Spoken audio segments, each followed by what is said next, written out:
성경 하나님, 오늘 이 밤 좌정하시고 다스려 주옵소서. 우리의 견고한 껍질을 깨뜨리시고 고집스럽고 완악하여 순종키를 거절하는 우리의 불쌍한 모습 가운데 기름 부어 주옵소서. 오늘 이 밤 주의 마음을 발견하고 주께로 달려가게 되기를 간절히 소망합니다.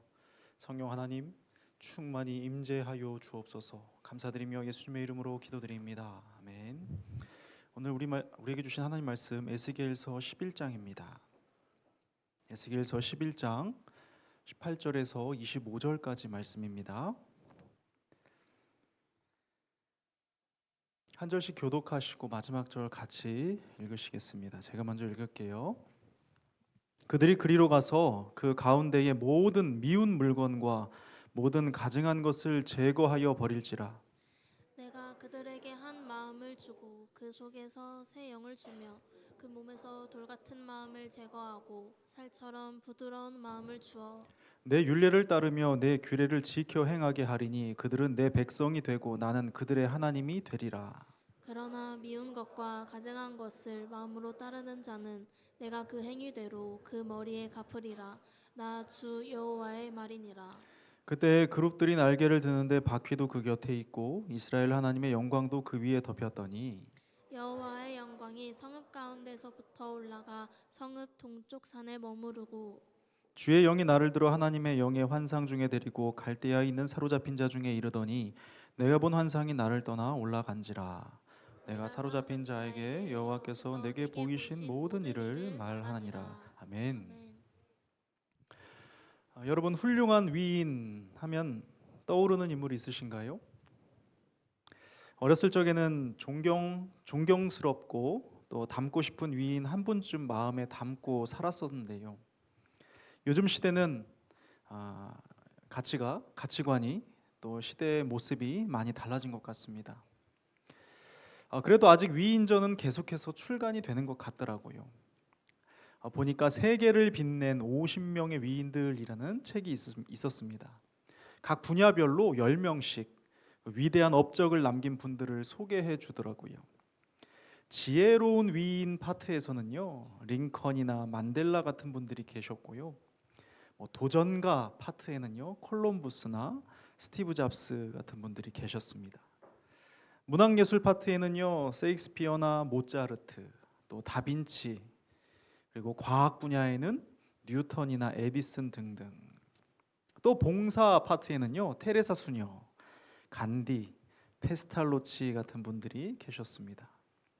자, 하나같이 세계인이 인정한 정말 훌륭한 분들이시죠. 자, 그런데 이런 고민을 한 번쯤 해보게 됩니다. 이분들은 지금 어디 계실까요? 세상을 이롭게 한 것은 분명한데 그렇다면 당연히 좋은 곳에 계실까요? 그 좋은 곳은 천국입니까? 그분들 정말 천국에 계실까요? 여러분은 어떻게 생각하세요? 얼마 전에 기독교 유튜브 채널에서요, 아주 흥미로운 썸네일 하나를 보게 됐는데요. 제목이 이렇습니다. 이순신 장군은 구원받았나요? 부제가 이렇더라고요. 예수님은 안 믿었지만 정말 착하게 사시다 돌아가신 우리 할아버지는 어떻게 되었습니까? 자, 실제로 크리스천이라면 한두 번쯤 받아봤을 만한 질문이고요. 아마 나 스스로도 많이 고민해 봤을 내용입니다. 여러분 어떠세요? 결론 내셨습니까? 속 시원한 답을 갖고 계신지 궁금합니다.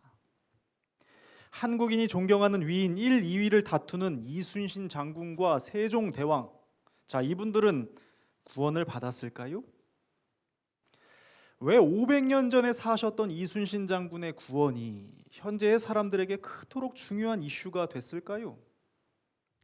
잘 아시겠지만 이순신 장군은 훌륭한 인물이라는 대표성을 가지고 있는 겁니다. 자, 그렇기 때문에 이 한 가지 조건만 갖춘다면 인물은 얼마든지 바뀔 수가 있습니다. 자, 조건은 이거죠. 예수를 모른 채 죽은 위인이면 되는 겁니다. 자, 공자는 구원을 받았을까요? 소크라테스는 구원 받았습니까? 우리가 이런 질문을 계속해서 받게 되는 이유는 그 저변에 보다 근본적인 물음이 들어있기 때문일 겁니다. 자, 그것은 먼저 영원에 대한 강력한 호기심일 테고요. 나아가 그 영원에 대해서 말하는 기독교가 납득할 만한 답을 가지고 있는지, 믿어볼 만한 종교인지, 기독교에서 말하는 진리가 과연 신뢰할 만한 것인지 확인하고자 하는 겁니다. 자, 신학적 윤리적인 난제를 하나 던져놓고선 그에 대한 답변을 듣고 기독교에 대해 평가해 보겠다는 겁니다. 자, 그런데 이 정도만 돼도 아주 젠틀한 태도거든요. 실상은 기독교의 오류와 편협함, 맹목을 드러내고야 말겠다는 그런 의도인 경우가 훨씬 더 많습니다. 자, 그런데 허탈한 사실은요, 이러한 질문에 어떤 대답을 준다고 해도 기독교는 믿을 만한 종교가 못 된다는 겁니다. 예스라고 대답하던, 노라고 답하던, 혹은 노 아이디어 모르겠습니다 해도 결국 저들에게 기독교의 진리는 신뢰할 만한 것이 못 된다는 거죠. 예수 그리스도 외에는 구원받을 길이 없습니다. 뭐라고? 야, 그럼 너네 하나님은 이렇게 존경받는 위인을 지옥에 보낸단 말이야? 정말 선을 행하고 세상을 이롭게 했다면 천국에 있지 않을까요? 아, 그렇지. 그럼 꼭 기독교나 예수가 아니어도 된다는 말이네. 산 정상에 오르는 길은 여러 갈래니까. 구원은 우리의 영역도 아니고 다 이해할 수가 없습니다. 그러니 하나님께서 그분의 뜻대로 알아서 하시겠죠. 모른다고? 아니, 너는 이렇게 중요한 것도 모르고 믿는다는 말이지? 무식한 거야, 맹목적인 거야? 그래서 기독교 변증학이란 것이 있습니다. 합리적으로, 논리적으로, 때론 철학이나 과학적으로 기독교 진리를 증명하려는 시도인 거죠. 참 훌륭하고 대단한 수고입니다. 그러나 저는 아직까지 이 변증법을 통해 믿음을 갖게 됐다는 이야기는 들어본 적이 없습니다. 다 이해를 해서 내가 이제 납득이 되어서 신앙을 갖게 된 케이스를 본 적이 없다고요. 어떻습니까? 이것저것 다 종합해 봐도 명확한 것은 딱 한 가지 있습니다. 고집스러움과 강팍함으로 딱딱해진 마음에는 그 어떤 것도 들어갈 수가 없다는 것이죠. 자, 여러분 한번 생각해 보세요. 우리의 영웅 이순신 장군을 과연 일본에서도 영웅이라고 말하겠습니까? 아니겠죠. 그 반대가 아닐까요? 자, 그럼 이제는 어떻게 되는 건가요? 저 섬나라는 우리의 이웃이 됩니까? 아니면 적이 됩니까? 적이라고 한다면 어느 쪽이 악역이 되는 거죠? 참 재미있는 현상인 거예요. 또 생각해 볼까요? 착하게 살았다의 기준은 또 뭡니까? 태어나 욕설 한 번도 안 했으면 착하게 살았나요? 아니면 자선 사업이나 기부금을 많이 냈으면 착하게 산 걸까요? 그럼 착하게 살았다는 기부금의 커트라인이 어느 정도인지도 궁금하네요. 아울러 어떤 의도와 마음으로 그것을 했는지 누가 감찰할 수 있겠습니까? 아니면 남에게 피해를 한 번도 안 주고 살았으면 착하게 산 건가요? 그 피해라는 것의 기준은 누가 어떻게 정의할 수 있겠죠? 65억의 사람들이 모두 수긍하려면 아주 오랜 시간의 논쟁이 필요할 것 같습니다. 솔직히 그런 거예요. 조금만 생각해 보면 참 당황스러운 말들을 하고 있는 겁니다. 자, 생각해 보세요. 인간의 영혼에 관하여 어떠한 영향력도 가질 수 없는 존재가 구원에 대해 이러쿵 저러쿵 그 기준을 논하고 있으니 어떻습니까? 신의 자리에 앉고자 하는 본성은 태초의 인간으로부터 지금까지 한결같아 보입니다. 혹여나 영혼 구원에 관하여 나의 힘, 영향력을 가질 수 있다라고 말하는 사람이 있다면 그는 벌써 신이 되어 있는 것일 테고요. 혹은 구원도 없고 신도 없다 하는 사람이 있다면 전 세계 90%의 사람이 신을 믿고 있으니 저들 모두를 어리석은 사람으로 만드는 신보다 한 수 위에 계신 분이겠지요. 어떻게 놀랍지 않을 수가 있습니까? 누군가는 또 그러더라고요. 가장 믿을 만한 것은 과학이다. 그러나 과학 또한 가설이라는 이름 아래 가정, 예측, 유추와 같은 나름의 믿음 체계가 존재합니다. 또한 과학의 발전은 발견이라고 해도 틀린 말이 아닐 것이지요. 예전의 이론은 폐기되고 새로운 이론이 등장하지요.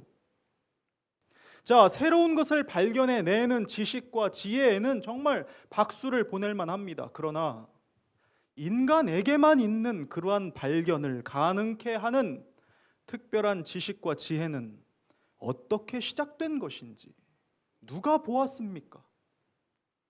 여러분, 왜 우주가 존재하는지 아시나요? 인간은 아주 적절한 타이밍에 광활한 우주를 발견했지만 아직까지도 자신이 먼지와 같다는 건 잘 모르는 것 같습니다.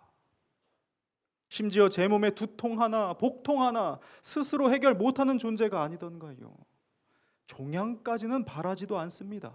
생각해 보세요. 내 몸인데 내가 컨트롤을 못하고요. 내 마음인데 내가 다스리지를 못해요. 여러분, 왜 심장이요? 내 의지와 상관없이 계속해서 뛰는 줄 아시나요? 사람들은 아직까지도 생명의 본질이 나에게 있지 않다는 걸 깨닫지 못하고 있습니다. 오래전에 가수 김경호 씨가 불렀던 만물의 영장이라는 노래가 있는데요. 제가 지금 불러드릴 수는 없고 몇 소절만 제가 읽어드리도록 하겠습니다. 들어보세요. 세상이 변해가도 변하지 않는 게 있지. 아무리 잘났어도 저 내리는 비는 막을 수 없어. 아무도 저 태양처럼 이 세상의 빛이 될 수는 없어. 만물의 영장이라 하며 거들먹거린 인간들아, 너희가 돌아가야 할 곳, 너희가 기억되는 곳은 차디찬 너희 무덤일 뿐. 만물의 영장 인간들아, 어디로 가는 걸까? 가사처럼요, 참 놀랍고도 뻔뻔합니다. 채 2분도 숨을 참기 어려운 존재가 너무나도 당연하듯 제 것도 아닌 공기를 값없이 마셔대고 10분 후의 일도 모르는 존재가 내일이 당연한 것처럼 살아가니 말입니다. 심지어 내 마음조차 다스리지 못하는 존재가 내 마음대로 살겠다는 것이 바로 인간입니다. 어리석기 그지없으나 교만하기까지 하고 능력은 없으나 주인이 되려 하고 기록된 대로 신이 근심하고 한탄할 만큼 죄를 향해 나아가지요. 그러니 그냥 내버려 두면 결국 멸망하고야 마는 존재가 바로 인간입니다. 노아 홍수 이전의 역사가 그랬고요. 노아 이후의 역사 또한 그렇다는 걸 우리는 보고 있지 않습니까? 본문에 오늘 기록한 역사 또한 새로울 것이 있나요? 타락하고 경고를 받고 다시 멸망하는 그 사이클을 지속적으로 반복하는 백성의 이야기입니다. 인간에게 희망이 있다고 말하지 마십시오. 상황만 주어진다면 나도 얼마든지 괴물로 변할 수 있다는 걸 부인할 수는 없습니다. 그렇습니다. 그렇게 우리의 희망은 우리 안에 있지 않은 겁니다. 우리의 구원은 외부로부터 오는 것입니다. 오늘 본문 19절 20절입니다. 한 목소리를 읽어볼까요? 시작. 내가 그들에게 한 마음을 주고 그 속에 새 영을 주며 그 몸에서 돌 같은 마음을 제거하고 살처럼 부드러운 마음을 주어 내 율례를 따르며 내 규례를 지켜 행하게 하리니 그들은 내 백성이 되고 나는 그들의 하나님이 되리라. 아멘. 인간에게 희망이 있다고 말하지 마십시오. 우리의 소망은, 우리의 회복은 오직 하나님으로부터 오는 것이며 하나님으로 말미암는 것입니다. 갈라지고 분열된 우리가 한 마음을 갖게 된 일이 그렇지 않나요? 이 기적 같은 일 말입니다. 사망의 영에서 생명의 영으로 새 영을 얻게 되는 것 또한 그렇고요. 고집세고 완고한 돌 같은 마음이 제거돼서 살처럼 부드러운 마음이 되는 것도 그렇습니다. 심지어 율례와 규례를 지켜 행하게 하는 일도 하나님께서 하시겠다 합니다. 우리가 하나님의 백성 되는 일이 우리가 아닌 하나님께 달려 있으며, 하나님이 우리의 하나님 되시는 것 또한 하나님의 일하심인 겁니다. 오스왈드 챔버스는 이렇게 말합니다. 나는 나 자신을 구원할 수도 없고 거룩하게 할 수도 없습니다. 죄를 속량할 수도 없으며 세상을 구속할 수 없습니다. 잘못된 것을 바로 잡을 수도 없고 더러운 것을 깨끗하게 할 수 없으며 거룩하지 않은 것을 거룩하게 할 수가 없습니다. 이 모든 것은 하나님의 주권적인 일입니다. 그렇지 않나요? 아름다운 창조가 그러하고 십자가 대속이 그러하고 성령의 운행하심이 그렇습니다. 하나님의 열심이 아니고선 인간에게 희망이 있을 수 없는 것입니다. 여러분, 나 자신만 봐도 그렇잖아요. 하나님께서 일하셔야 합니다. 하나님께서 하셔야만 하는 거예요. 자, 그렇다면 이 하나님의 열심 앞에서 우리가 품어야 할 마음은 무엇일까요? 그럼 나는 뭘 해야 하는 거지? 다 그분이 하시니 나는 가만히 있으면 되는 건가? 우리는 어떠한 태도와 고백으로 오늘 이 밤 기도해야 하는 걸까요? 사랑하는 여러분, 하나님의 열심이라는 이 진리는요, 우리로 방종하게 하는 것이 아니라 더욱더 그분을 찾고 바라보게 만드는 것입니다. 그분이 아니면 안 되기 때문에, 그분이 일하시지 않으면 안 되기 때문에 우리는 너무도 간절히 그분의 옷자락을 부여잡게 되는 것이죠. 우리는 무언가를 해내는 존재가 아니라 해내시는 그분을 바라보며 그 곁에 머무는 존재임을 잊지 마십시오. 이것이 바로 세상이 줄 수 없는 평안이요, 안전이요, 동행인 것입니다. 부디 이러한 삶으로 내디드시길 주님의 이름으로 축복합니다. 기도하겠습니다. 영광스러운 열심으로 만물을 다스리시는 하나님 아버지, 그 아름다운 열심으로 우리 또한 빚으사 아버지의 백성 되게 하시니 감사합니다. 우리는 당신 안에서 잉태되었기에 오직 당신 품에서만 온전해질 수가 있습니다. 우리의 한 마음 되는 것이 당신께 있고 우리의 새 영과 부드러운 마음 또한 당신께 있습니다. 나아가 그 말씀대로 사는 삶조차 우리가 해내는 것이 아님을 깨닫습니다. 우리를 무언가 해내는 존재가 아니라 당신과 교제하는 존재로 부르셨으니 오늘 이 밤 오롯이 당신 곁에서 안정과 쉼을 누리게 하옵소서. 그저 날마다 그 빛난 얼굴을 그리며 사모하는 우리가 되게 하옵소서. 예수님의 이름으로 기도드립니다. 아멘. 주가 보이시